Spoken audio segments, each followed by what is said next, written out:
الله الرحمن الرحيم لقد كان في يوسف وإخوته آيات للسائلين إذ قالوا لا يوسف وأخوه أحب إلى أبينا منا ونحن أسبة إن أبانا لفي ضلال مبين اقتلوا يوسف أو اطرحوه عرضا يخل لكم وجه أبيكم وتكونوا من بعده قوما صالحين قال قائل منهم لا تقتلوا يوسف وألقوه في غيابة الجب يلتقطه بعض السيارة إن كنتم فاعلين قالوا يا أبانا ما لك لا تأمنا على يوسف وإنا له لناصحون أرسله معنا غدا يرتع ويلعب وإنا له لحافظون قال إني ليحزنني أن تذهبوا به وأخاف أن يأكله الذئب وأنتم عنه غافلون قالوا لئن أكله الذئب ونحن أسبة إنا إذا لخاسرون صدق الله العلي العظيم.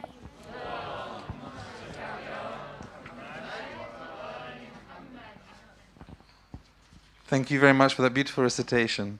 We are now very, very fortunate to have Professor Hassan Abbas, who will be speaking to us about on the title Teachings of Imam Ali alayhi salam and Contemporary Muslim Politics, a conversation on the Prophet's heir.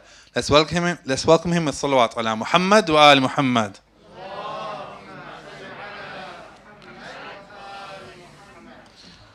Professor Hassan Abbas is a distinguished professor of international relations at the National Defense University in Washington, D.C.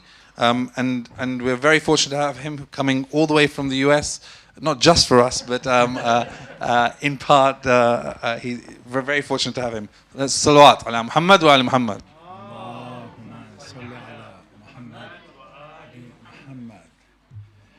Bismillah ar-Rahman ar-Rahim.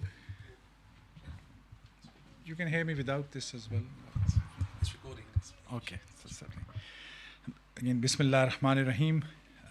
It's a great pleasure and an honor to be among you. I'm also very thankful to the host and the organizer, and it's always such a pleasure and a delight to be among Mu'mineen or Mu'minat, as we say.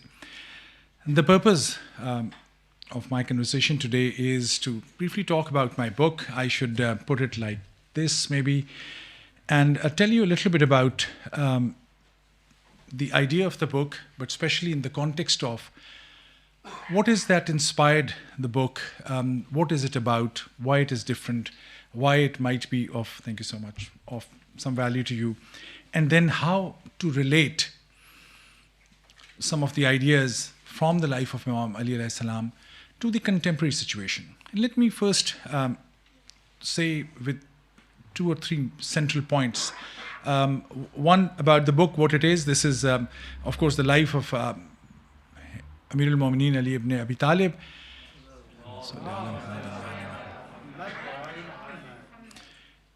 And this is published by Yale University Press. Those of us who are not from the academic world, they need to know most of the books that we read on religious issues are mostly published by our own Islamic centers, Islamic institutes. But for a book to be published by an academic publication requires a very different kind of rigor and different kind of peer process. And My background, very briefly, I'll mention, I'm a distinguished professor of international relations at the National Defense University in Washington, D.C. For the last about 8-9 years. Before that, I was a Qaid-e-Azam chair, which is named after the founding father of Pakistan at Columbia University, an Ivy League. And before that, about 9 years, I was in Boston, where I did my PhD at the Fletcher School of Law and Diplomacy, 5 years at Harvard Law School and Kennedy School of Government at Harvard University. But before that, those 20 years, actually, today is an interesting, important day with all the tragedy and the attacks of the 9/11. My last 20 years have been more in the US in the field of security studies. Before that, I was a police officer in Pakistan. So I was assistant superintendent of police. I served in Pakistan-Afghanistan border region. I served with Benazir Bhutto in her staff. So that's my brief background. I'm mentioning it just to provide a certain context. And what I had learned, and also I think my personal religious tradition is very important as well. I belong to a family of converts. My grandfather was a Shia, and I'll tell you the story of how he became a Shia. And my grandmother was Sunni, my father was a Shia, my mother was a Sunni. That tradition continued when it came to me as well. And I often say this to people. My grandfather belonged to a small village in Punjab next to Islamabad. And I heard this always from the story that some religious scholar, or Wahhabi most likely, came and he said, this is the pond of water. If a dog has drunk water from this, then it means it's okay. You can say Bismillah ar-Rahman ar-Rahim and drink it, you're fine. But if you find a Shia who had a chance to drink from this, then this is haram. You cannot drink it. So my grandfather started doing some research. He went to Lucknow at that time in 1916, the very famous agitation that had happened. And he said, I want to learn what wrong have Shia done that they have got this blame that even you cannot, that you have to have a hatred of this kind with them. To cut the long story short, he converted, and now my village next to about 40 minutes drive from Islamabad is like 50% Shia, one of the few villages which is at least, if not majority, half Shia. The point I'm saying, just to give you a context of my own background. So I'm a security studies professor. I teach counter-terrorism to officials from Middle East, from US, from UK as well, actually. And most of my previous works were, I'll just mention the name just to give you an idea, because this is relevant to this book. My first book was called Pakistan's Drift into Extremism, Allah, the Army, and America's War on Terror, which became a bestseller in Pakistan and India. It was published by a US leading publisher. Then I published a book called The Taliban Revival, Violence and Extremism on Pakistan-Afghanistan Frontier. This was 2014. Those of you who may watch famous programs, this was picked up by Jon Stewart as Daily Show. This is the most famous American program. 5 to 6 million people watch it. My book suddenly became a bestseller. And then there was another book called The Story of Pakistan's Nuclear Bomb. The reason I'm mentioning all my career is as a security professional and professor who teach counterterrorism and political science and strategy. So I was having a meeting with my editor, Yale University Press. Actually, one of the editors' office is in London. And I was having a conversation about my next book. And they said, okay, Hassan, you understand terrorism and all these issues. What's the next idea? What is the core of the issue? And then we were talking about a few other ideas as well. And I said, well, this is time to inspire Muslims and inspire and create awareness among ordinary Westerners, Britishers, Americans, Dutch and Norwich. We need to tell them about the stories of the great Muslim personalities. And one of the editors said, oh, we had published the biography of the Prophet sallallahu alaihi wasallam. I said, there are many biographies. There are other people as well. They said, for instance, I said, you should publish a biography of Ali ibn Abi Talib. The person looked at me and said, who was Ali? There were 5 other people. I looked at them. Have you heard of Ali? I said, no, we have not heard of Ali. And then I responded by saying, Prophet's cousin, the 4th caliph, the first imam for Shias, the spiritual master, 3 or 4 things. The editor said, no, tell me, Hassan, you're talking about history. Tell me why an ordinary British or American will read your book that you're saying today? This was 2016. And I said, I think what we are watching in the shape of Daesh and ISIS and Daesh would not have been there and would not have thrived if the worldview and perspective of Ali ibn Abi Talib would have become the main key source of Islamic narrative. That got her attention. And she said, can you write biography of Ali? I said, well, I am a political science professor of security studies. I'm not trained in Islamic history. I'm not a historian. She said, think about it. I thought about it, wrote. Then there's a reason for this story. Then the process is, because it's main academic press, the book went to some reviewers. The reviewers trashed it. One reviewer said, he's quoting Nahj al-Balagha. Nahj al-Balagha is not credible. Nahj al-Balagha, only Shias believe it is Ali's quote. We don't believe it. And then my editor called and said, well, we had still not decided to publish, but all your sources are being debunked by the scholars of Islamic studies. I said, well, these scholars of Islamic studies are very biased, and I can tell you they absolutely have no idea. To cut the long story short, ultimately I published it. It was a huge, cumbersome, complicated process to publish it. I spent a lot of time in Iraq. In fact, 2 Ramadan, I had the great honor to spend many days. One person, in fact, who I must mention, who played a huge role, was a Grand Ayatollah Sayyid al-Hakim, who just expired. God bless his soul. In fact, let's say a Fatiha for him for a second. Bismillah ar-Rahman ar-Rahim.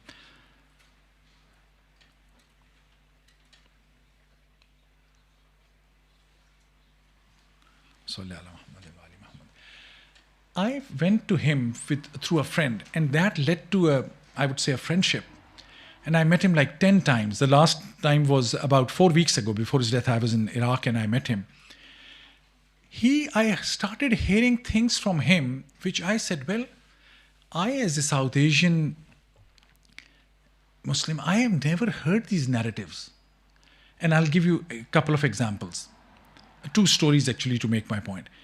One thing he said, which I have tested it on many Shias and Sunnis as well, but mostly Shias, and everyone look at me like this because of our own narrative, we have converted our narrative so much to our lectures in Muharram that many of the deep stories we don't know. And even if we know, we are at times, this is my assessment, are more interested in a short discourse which leads to wahwa, which leads to our getting somewhat energized. But when we go home and we want to tell our children, just listening to Khyber is not good enough for them. Do you think they need to go and fight in Khyber? The point I'm making, we have not converted the lives of our imams and the great personalities into lessons which are relevant to us on day-to-day basis. And that I learned when I dig deep into the narratives, and I found so much commonality. For example, everything that Shias believe about mainstream Imam Ali's credentials and ideals, you will find those in Sunni sources as well. So I picked 30 scholars and I said, I'm not writing it for Shias. I'm writing it for a Western non-academic person, an ordinary Westerner, irrespective of Jewish, Christian or Hindu. I want them to see the beauty of Islam through the story of Ali. And for that, these scholars, I said, I will write only those references which are in Sunni as well as Shia sources, which was a bigger promise than I could live up to, but I had to then, and I found one thing, for instance, the most profound source on Imam Ali that I found is, all of you I'm sure know about the Sunni 6 books of Hadith, Sahih Sitta, Bukhari, Muslim, of course others. The most important is one book called by Sunan Nisai.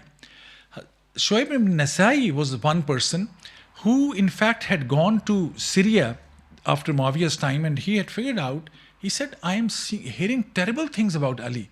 What have happened to these Muslims? This was the time that Muawiyah had cursed Imam Ali for so long. He collected all the ahadith in favor of Hazrat Ali, Fazail Ali. And he published those as a book. This is part of Sahih Sitta. This is part of mainstream Sunni source. You will be amazed when you'll read it. Everything that Shias believe, or most Shias believe, you take it in some cases one step ahead, and that is where Nisai stands. In fact, just yesterday I was talking to a leading Shia scholar here. He said, I think Nisai was a bigger Shia of his time.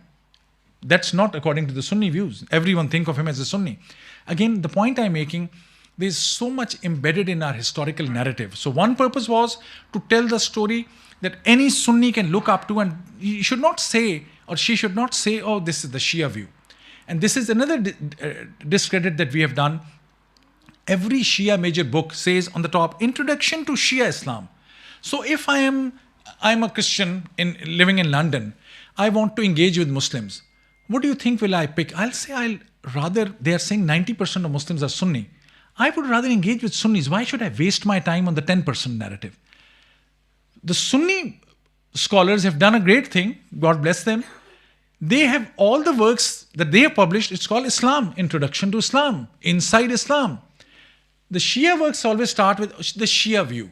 When you isolate yourself in terms of your narrative, then you should not blame everyone. And the idea of that 90% are Sunnis and 10% are Shia is also totally fake and wrong. I would challenge you. Go to the heartland of the Arab world, in the Qatif in Saudi Arabia, Kuwait with 35% Shias, 10 to 15% Shias in Saudi Arabia, Iraq 70% Shias, Iran. The heartland of the Arab world from where Islam came. Today, I would argue between 35 to 45% of the people, Muslims are Shia. The point again I'm making, it's all about narrative building as well. And these narratives are important for us, not that we want to project a fake or misinformed view. The projection is about the true. And to be able to say that this is our common legacy. One more example and I'll move forward. I'm sorry if I'll take long. I'm a professor, I'm used to a 1-hour lecture, but I promise I'll not go more than 20-25 minutes because I want to engage with you and discuss these things as well. I'll give you one other example which stunned me. So this was at one of the major Islamic centers in US. They organized a book event for me. And this was in the era of Zoom. It was all on Zoom. So one day before the event, the person called me and said, it's a Sunni Imam. He said, Professor Hassan, I just want to tell you 1,100 people have signed up for your event. So I want you to be a little careful. I said, what do you mean by careful? I knew what he was saying. He was saying, you're Shia, the book is Prophet's heir, there's a Sunni audience, we have taken the risk, so for God's sake, don't talk about Saqif. I thought this is what he's saying. I said, no, don't worry, I want to bring everyone together. That's my main theme. I have not mentioned anything which is not in the Sunni sources. So he said, okay, now event starts. By that time, he had read the book also. So he started introducing me. He said, so we have invited Hassan Abbas to speak on the book because he speaks like a Sunni and he thinks like a Sunni and he writes like a Sunni. So I looked at him. In principle, I said, fine. A Sunni considers me a Sunni. I'm very happy, actually. So later on, I asked him. I said, he was a Sayyid. I said, Shah Sahab, so I'm fine, absolutely. But what made you say that I speak like a Sunni, write like a Sunni? Why you said that? He said, no, I honestly mean it because the first 2 chapters of the book are so powerful story of the Prophet and Hazrat Abu Talib and Hazrat Abdullah and Hazrat Abdul Muttalib. And those stories are so powerful. It shows so much love of the Prophet. So I looked at him. So? He said, that kind of love of the Prophet only Sunnis have. I said, so you are telling me the Shias don't love the Prophet? He said, yes, you guys think, the Shias think of Ali as almost parallel to the Prophet. So this was a surprise that you love Prophet also?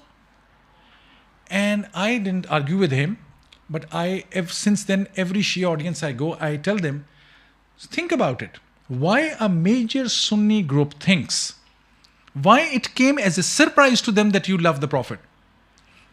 I told him this much only, that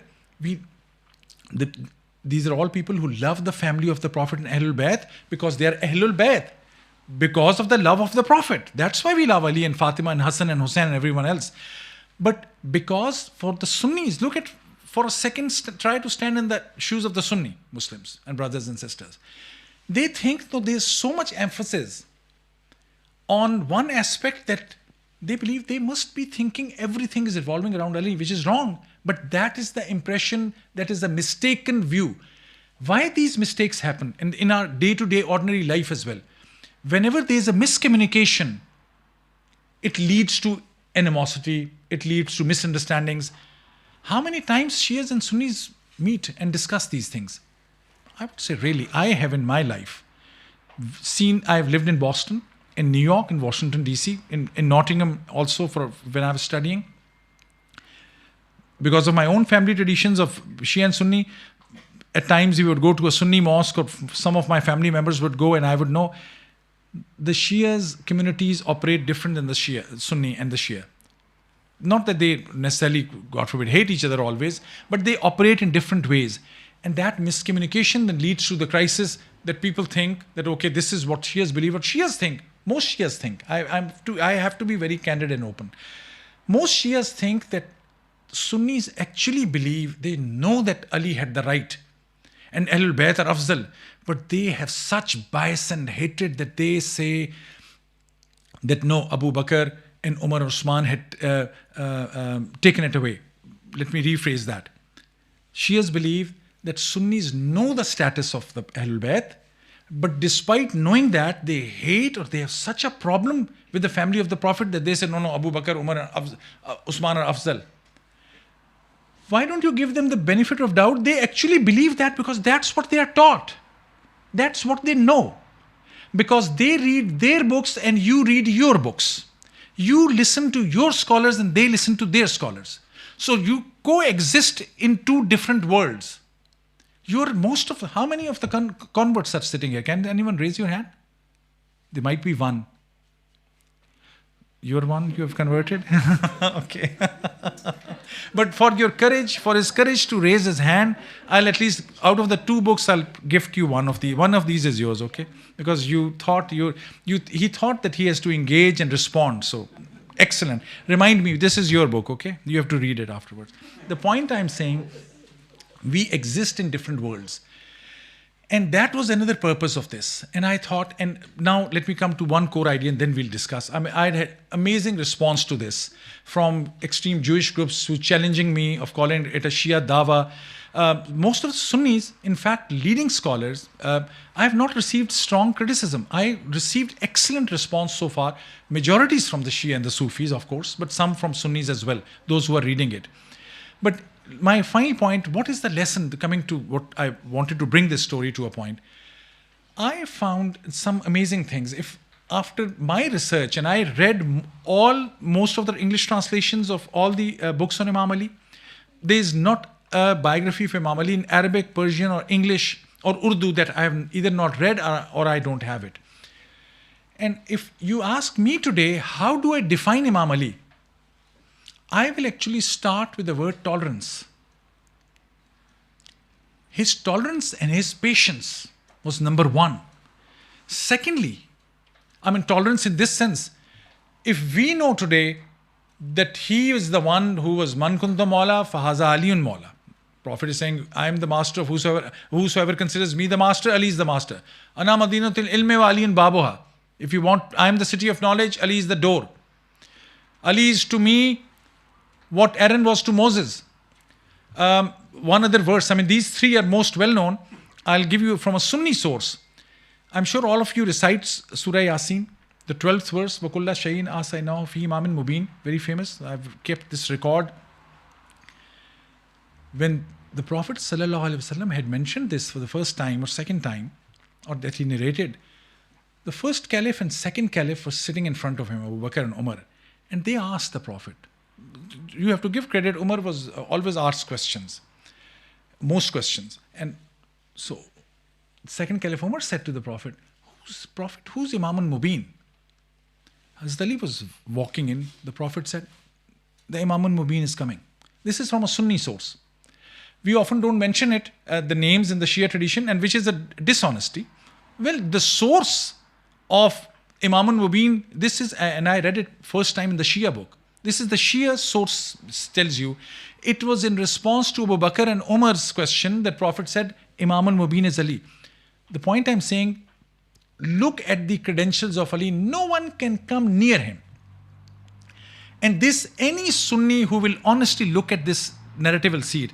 This is the reason I mentioned this. This is the status of Ali. If we know this, there were many more layers of his stature, of high excellence. When he realized that his right is being taken away, if he was not tolerant and patient, Islam would not have left for us to practice. So tolerance and patience was number one.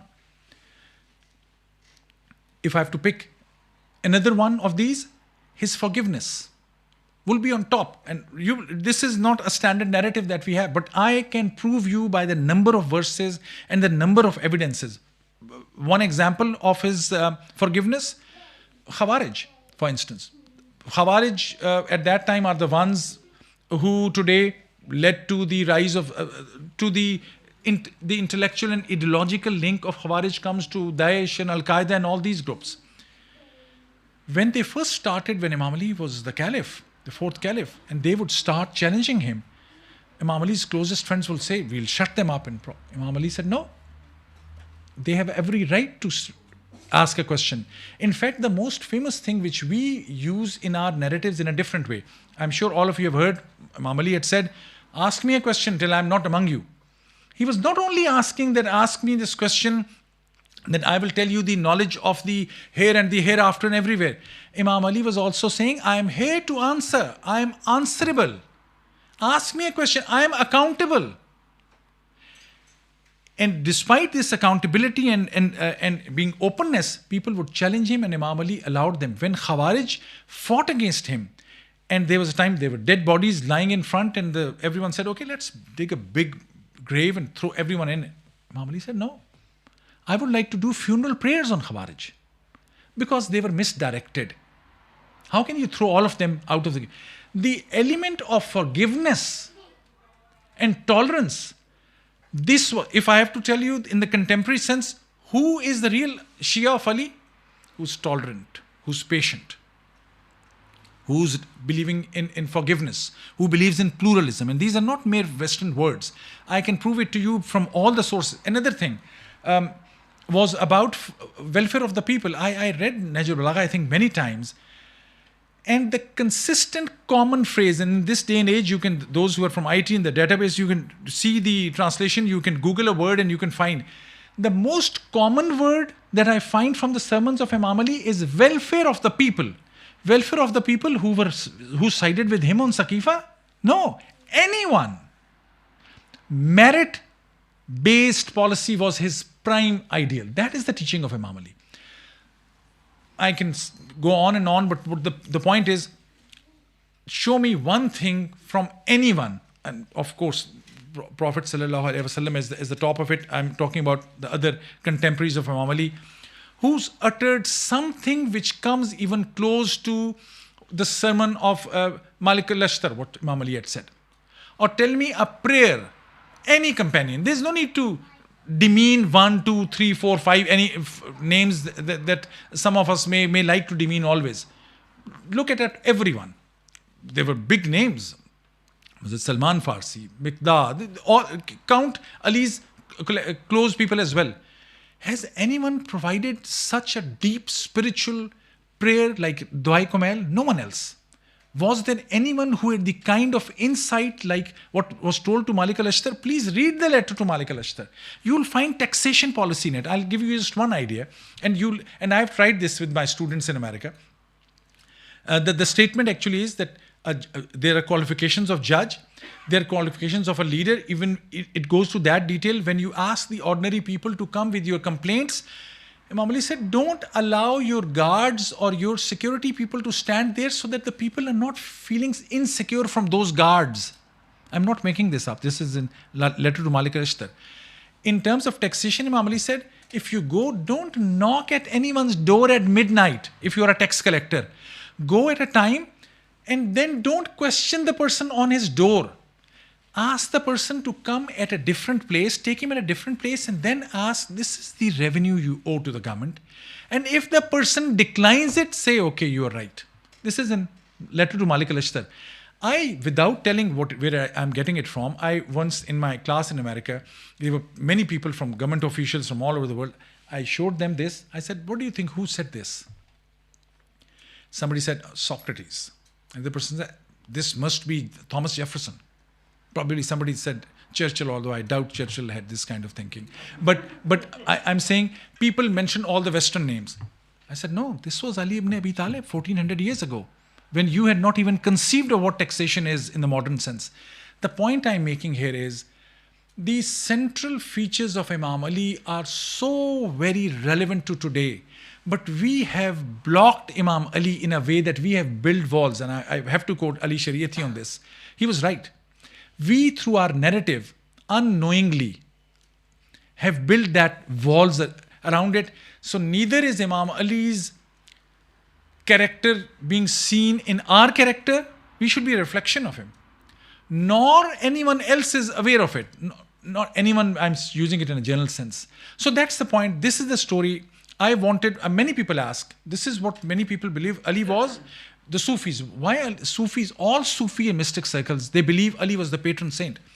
I thought when someone asks a Shia or a Sunni, who was Ali? What was that beauty? What was that story? You should have one book written in a modern English text that you can present to that person. And that person should not be able to say to you, oh, this is Shia narrative. No, this is based on Sunni sources. It should not be seen, the Sunni should not read. One challenge that came to me, my Shia friend said, Hassan, you have created a little sympathy for Abu Bakr. I said, you reading the book to read the praise of Ali, or you are more concerned about what is happening to Abu Bakr? Pick a biography of Abu Bakr if you want to learn about him. But why should I demean and curse someone if I think that he was part of us? He was an important person in the history. They were politicians. Politicians are human beings and they operate in a different way. That doesn't mean you demean people.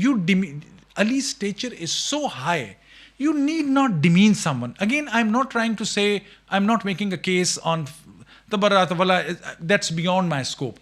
What I'm saying is, I wanted a book readable, which is not offending any Muslim, but hoping to open their hearts. And what I learned in this journey is the beauty of the narrative of Imam Ali. How he touched the hearts of the people. How Ahlul Bayt, whosoever would meet them, would start loving them. What was their character? How would they deal with their enemies? What was that inspired them? Were they nepotists? Believe in nepotism? Were they supporting their own people? Were they into preaching and enforcing? And I conclude with this. Someone came to Imam Jafar Sadiq salam alayhim and asked him, they said, Imam, I am going for tabligh, I am going for preaching. He kept quiet. Second time he asked, he said, look, you're an Imam, I'm going for preaching, I want to ask you for guidance. Imam is quiet. The third time he asked, Imam, you're not giving me any guidance. He looked at him and he said, try your best not to say anything from your tongue, because it is your character.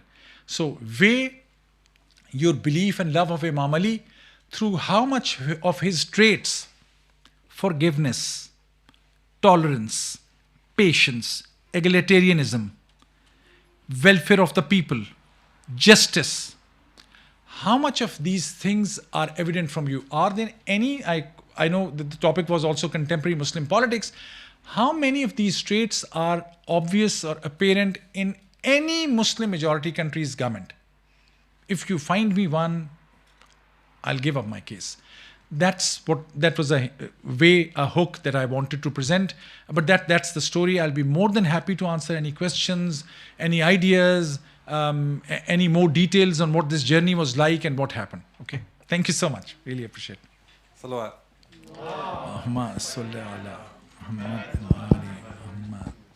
Any questions from either side?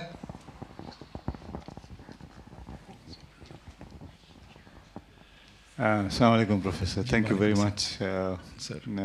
Very interesting journey to the book. One observation, you mentioned something about Pakistan.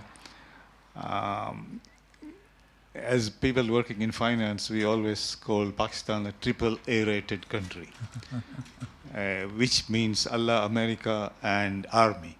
And this is shift through time, as you know, just as an aside. But the main point about Imam Ali alayhi salam, one of the central charges which Muawiyah makes against him is that he did not punish the killers of Uthman. And so he energized the Umayyi people, like saying that he was not fair. In your research, have you come across anything which is, because this is also implications for all kinds of things which follow through. So, thank you very much for that question. Absolutely. I spent maybe my longest time on that chapter. And I must have mentioned, I have explained in the book that that what Muawiyah ibn Abi Sufyan did was not only against Ali, it was the counter-revolution to Islam. The disservice by Muawiyah ibn Sufyan and that family of Umayyads, that's what need to focus on, because that the two biggest enemies of Ali are today also the biggest enemies of Islam.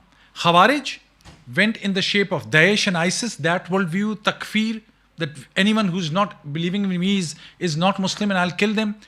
And what Muawiyah did, his greed for power, his atrocities, his authoritarianism led to the modern day strain of authoritarianism within Islam. Muawiyah is single-handedly responsible for that. So no compromise on what Muawiyah did. Muawiyah himself was, what my research tells me, and I will actually be able to show you references from Sunni tradition. Why Muawiyah is now seen in a slightly better light? Because Muawiyah was the biggest PR campaign manager that Muslim history had built. Look at, and I say this too, I ask this to my Sunni audience, that someone for whom ana Madinatul Ilmi wa Ali and Babo has come, man kuntu Mawla fahaza Ali and Mawla, Ali is to me what Aaron is to Moses. Quranic verses, there are 6 or 7 according to Sunni sources. Shias believe in much more. 6 to 7 major Quranic instances, if I correct, God forgive me if I'm giving the number wrong, but I'm being conservative, there are more than these, which are purely for Ali ibn Abi Talib. With all that happening, how could Muawiyah manage to curse Imam Ali from the pulpit of the Friday sermon for 40 years? What I figured out, we respect all the wives of the Prophet, but there's simply no doubt that Bibi Aisha was directly involved in instigating people to kill Usman. This is evidence proved from the Sunni sources. Muawiyah was directly involved in targeted killing and assassinations. And that is important to focus, because that led to that I've explained in the chapter on legacy. And I was very careful about Sunni sensibilities on the first 3 caliphs. Shias have a certain view. I think we have to be, especially in the Shia tradition, have to be extremely careful about the purpose is not to offend and divide and be divisive. But on Muawiyah, it's beyond politics or compromise, because Muawiyah and Banu Umayyah did the most damage. So my research is very clear. It was Imam Ali's letters are so clear to Muawiyah. And the discourse. So we know that was a political slogan. We know for a fact from Sunni sources, Sahih Muslim, that Imam Hassan and Imam Hussain, who all Sunnis believe, Prophet had said, these are the 2 princes of heaven, these are the 2 leaders of heaven. Imam Ali had deputed Imam Hassan and Hussain to stand on the door of Usman before he was killed. So Imam Ali, no one has ever said that he was duplicitous, that he was hypocrite. No one has. Even his enemies have not charged this. When Imam Ali and the main Sunni sources say that Hassan and Hussain were standing on the door of Usman, how can anyone say that Imam Ali had anything to do with that? If anything, what Imam Ali always stood for, he was candid.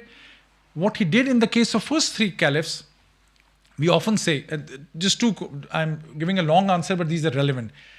Abdullah ibn Abbas was walking with Umar, the second caliph, one day, and Caliph Umar said to him, Abdullah ibn Abbas, why Ali is a little, seems like unhappy, he's not going into any wars that we are sending, he's not helping in that way. Abdullah ibn Abbas was quiet. Then the second time Umar asked, and he said, do you know that Ali believes it was his right to be the caliph? So don't expect him to come and fight for you, but he's not bothering you or creating any issues.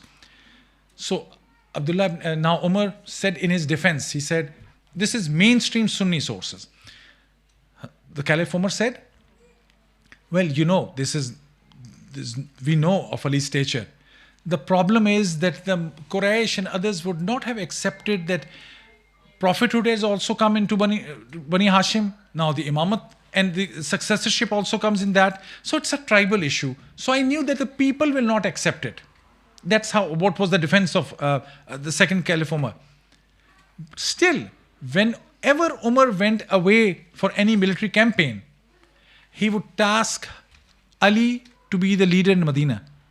He knew that Ali is the last person on earth to backstab him. So the character of the Prophet's family is so clear. So when Prophets and Imam Ali is saying that Hassan and Hussein will defend Usman, how can Ali be involved, God forbid, in any way in triggering all the problems against Usman? Whatever Ali had to say, he had the audacity and he had the courage, I should say, to say it on his face. There were people like Marwan and so many others.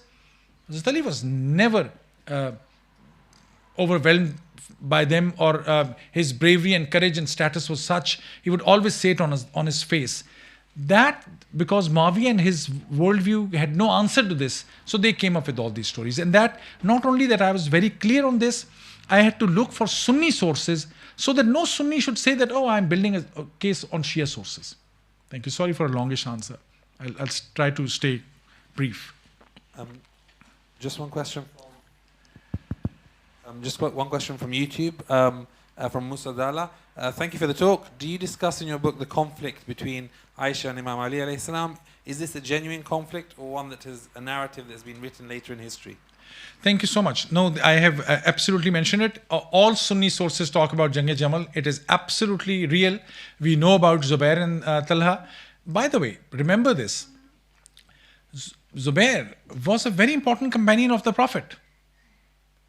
Zubair is, if you remember, even in the Shia narrative, when after the Saqifa and the attack on the house of Bibi Fatima, which also proved the attack or the opening up or the kind of looking into the house of Hazrat Ali is well evidenced. There is dispute about the level of violence, but that's another debate. At that moment, who were the people who were in the house of Ali and Fatima? Siding with this, who were standing with Hazrat Ali on Saqifa? Zubair. What it tells you is also, people can be absolutely right and accurate and clear in their understanding and pious and close to the Prophet.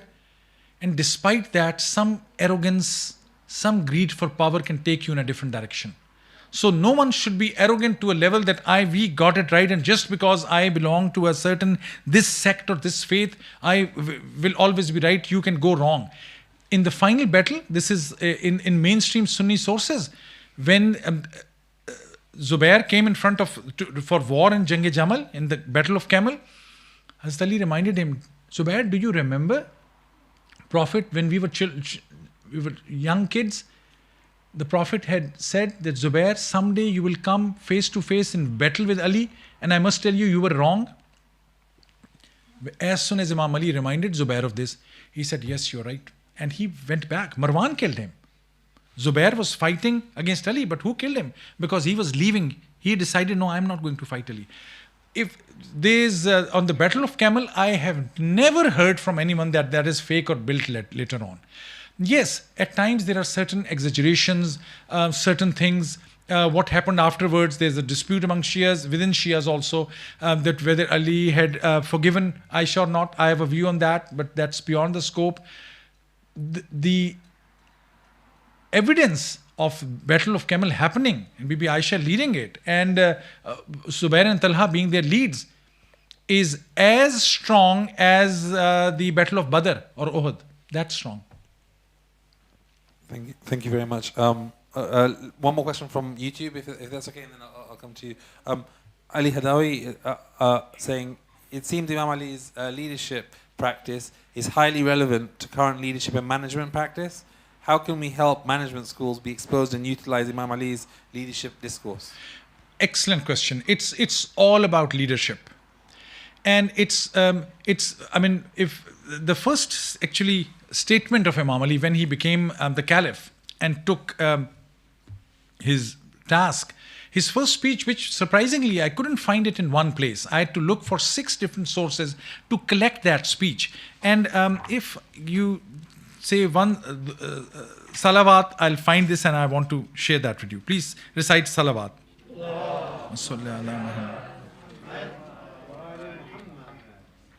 Say one more salawat.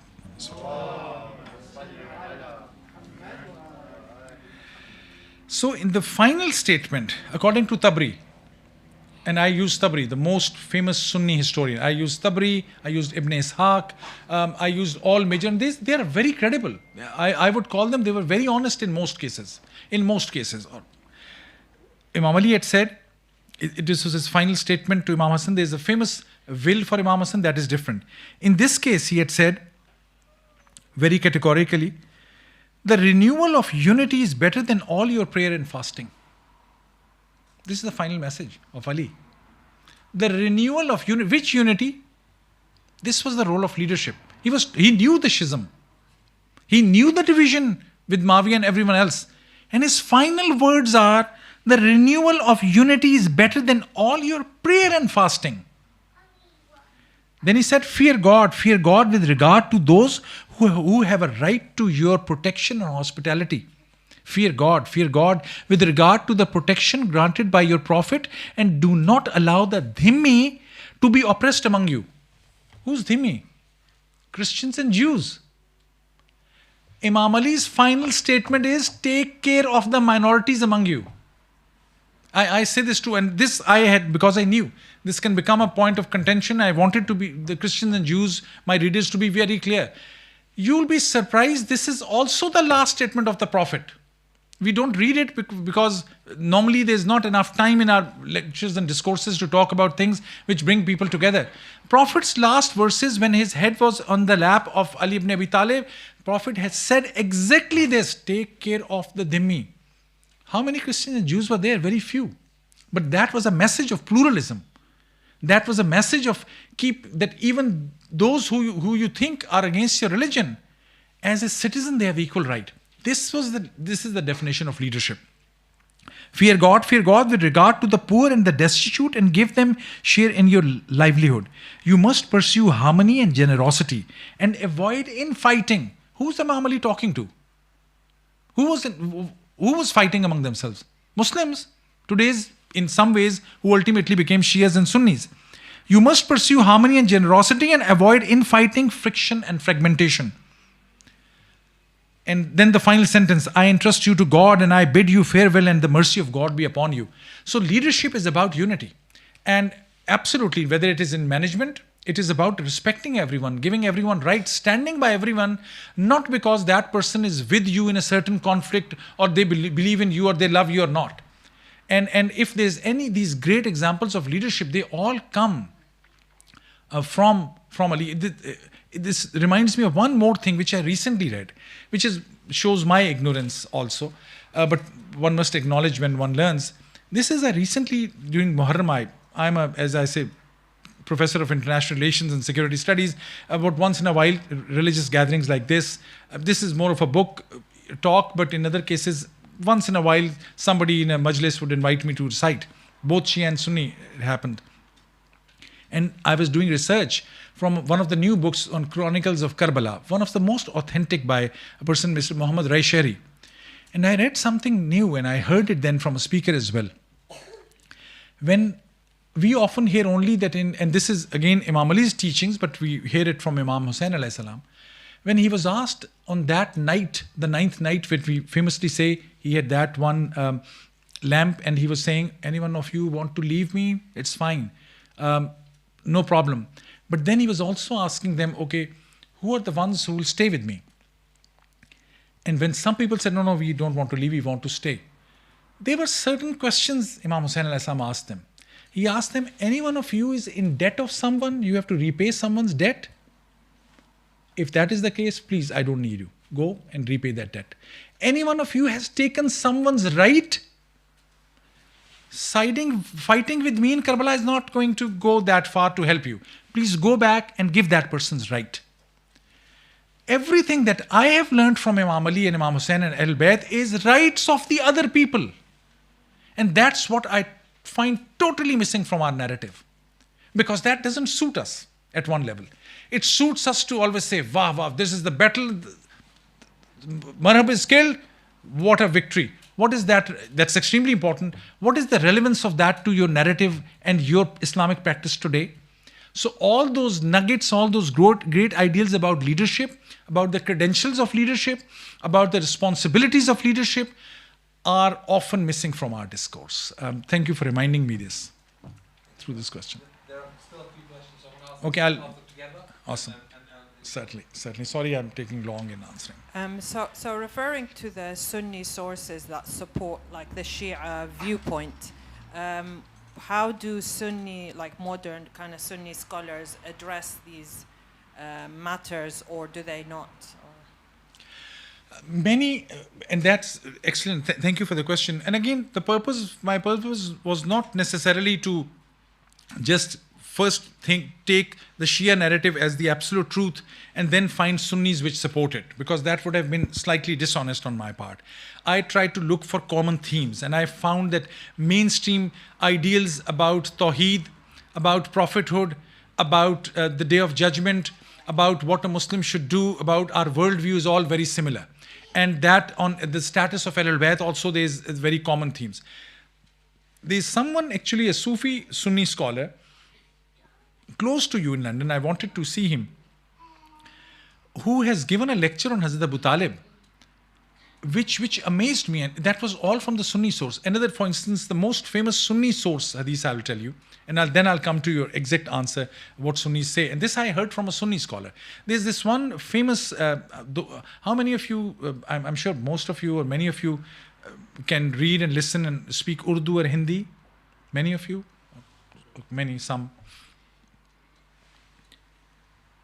This is a person named Engineer Muhammad Ali.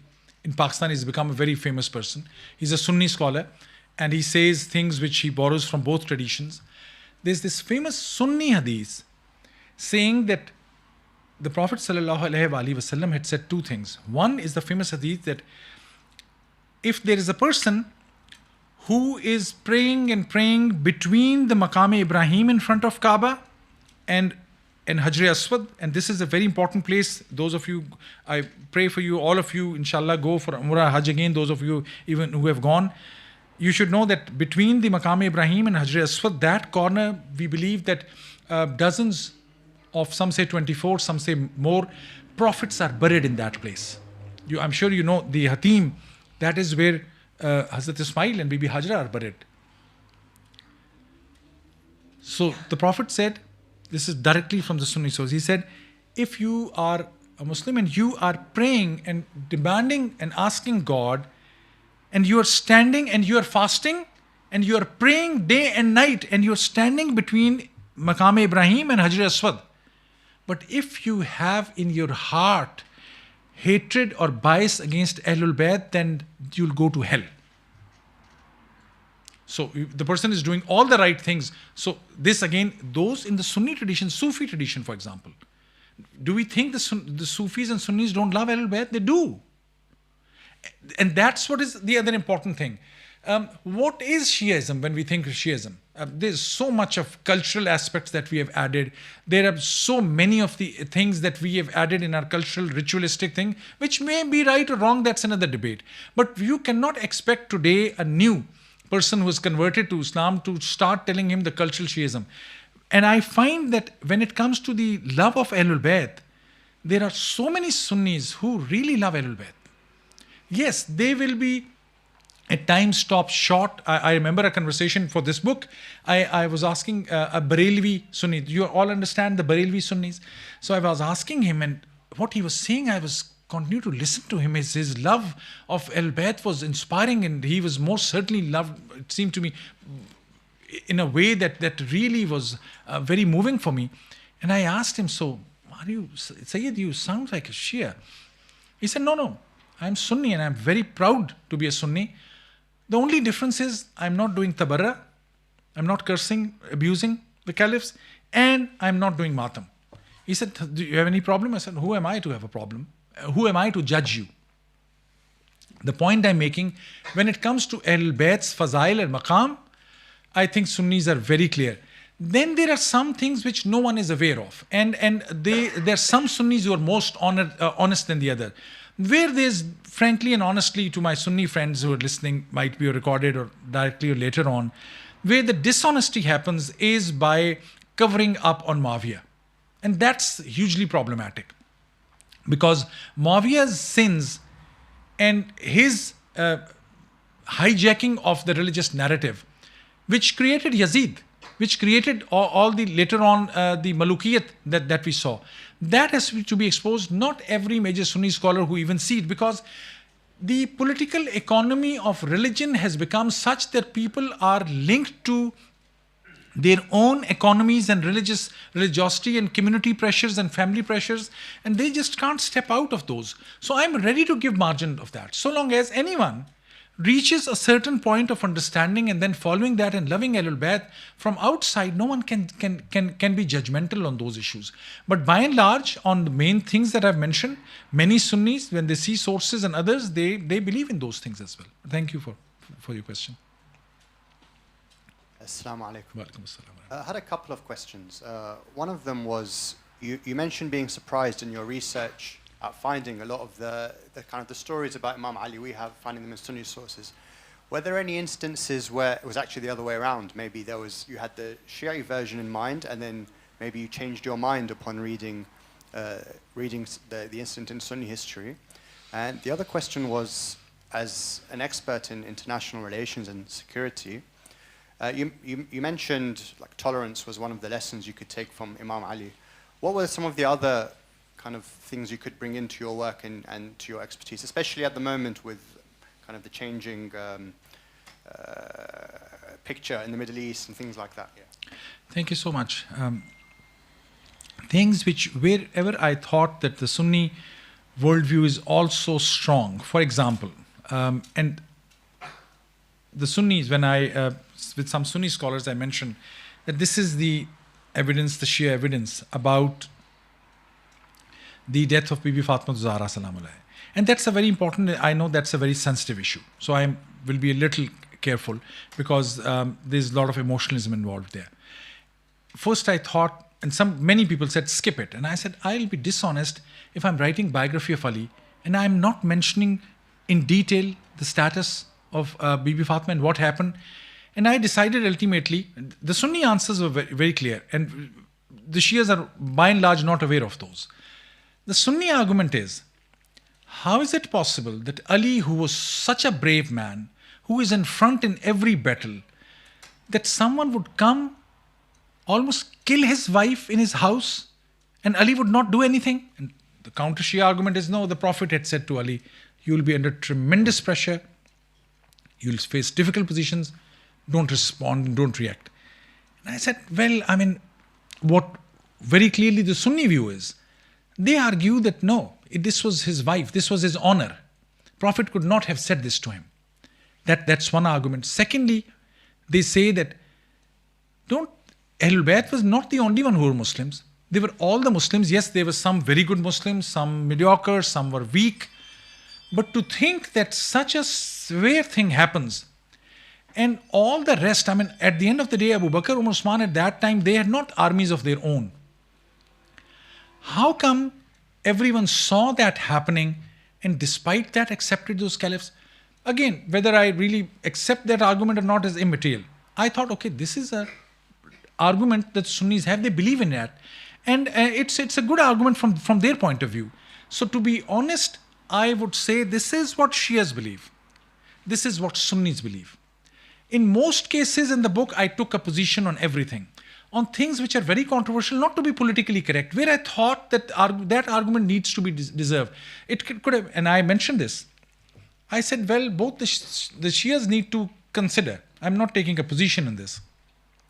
Shias need to understand that if even the way the Shias think happened, if it happened that way, what if that was an accident?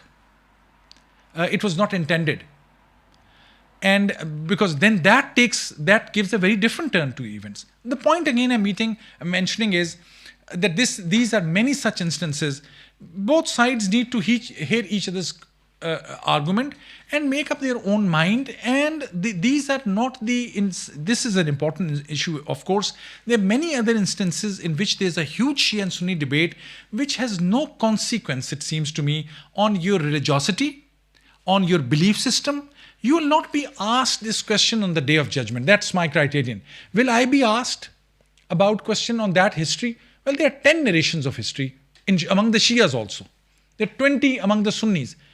God has not asked me that I am going to judge you on the Day of Judgment as a historian. I'll be asked whether what I thought was the right thing, I followed the Prophet, I followed Ahlul Bayt, I prayed, what was my intention, what I did to others, did I take anyone's right? These are the questions. So why at times to dwell too much into it? Yesterday I heard one other question which my sisters and other ladies will probably appreciate more than the men. And this is just yesterday from a leading scholar in the town. He said, so how many Shia men are ready to stand in public and talk about their wives or family members going through pregnancy or going through child loss or something else? I said, very few people will not publicly talk about it. So he said, so the Prophet's family is so low in your eyes that you just talk about the family matters in a disrespectful way to the family and make that as a matter of dividing people? So in your eyes, it's just scoring a point. You have no respect for the family. There are many truths we all know among ourselves. Do we come on the pulpit and talk about those issues? No. If those things become your central narrative, then the essence and spirit of Islam goes away. Thank you.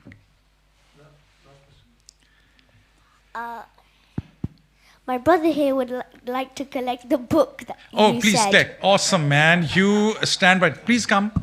Come.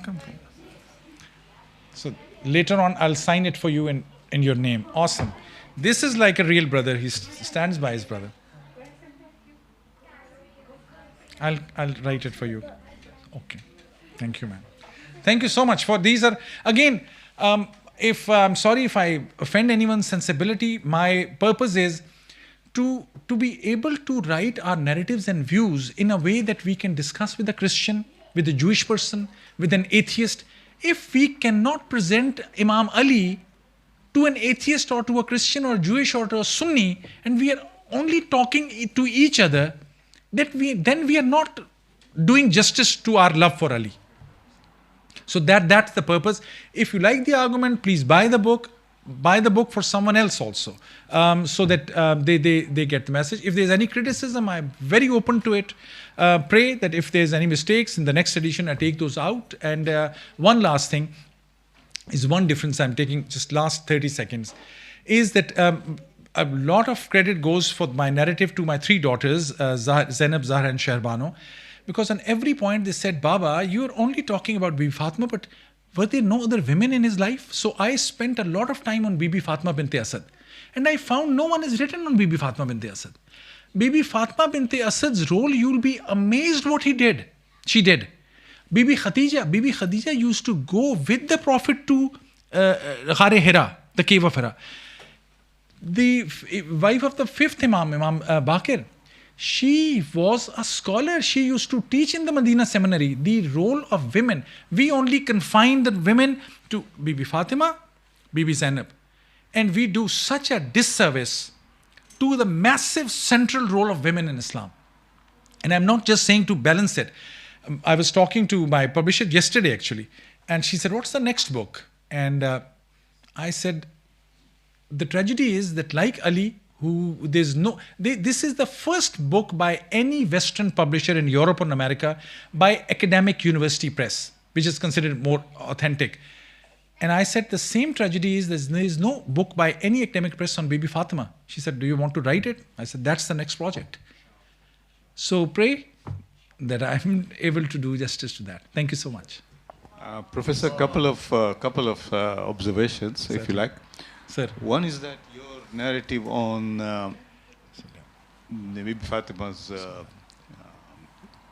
attack on her house or whatever is shared very much by Sayyidina Hussain Fadlallah. You may be aware, yes? True. But that's fine. True. The main thing I wanted to ask is that, Definitely during Muawiyah's time, this question of distributing the Baitul Mal differently between Arab and Ajam became very, very prominent and probably led to the downfall of the Umayyads, etc. Was there any of that happening during Imam Ali's time and Imam Ali's stance on that? Excellent question. In fact, it started going wrong during the third Caliph Hazrat Usman.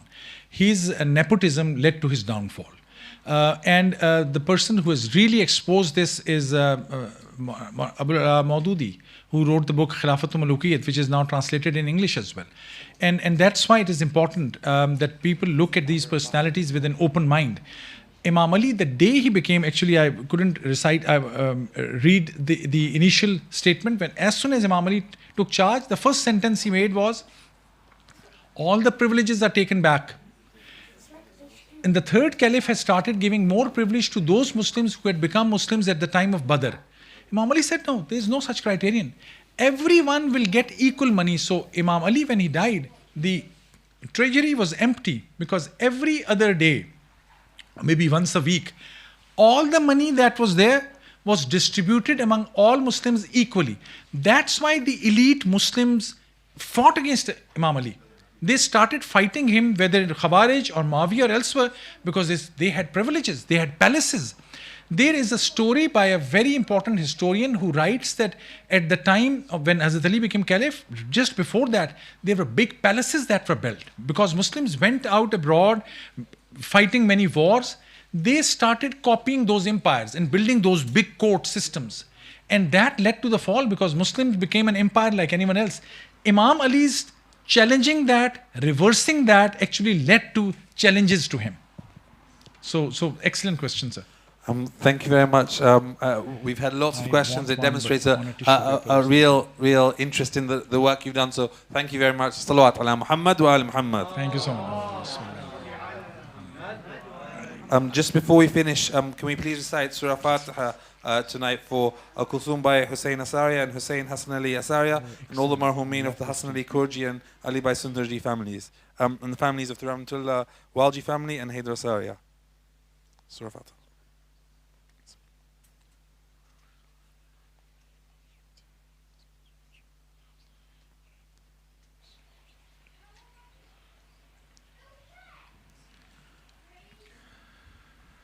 And just next week, on Tuesday next week, we have the second Imam Shahadat by Sheikh Ayub.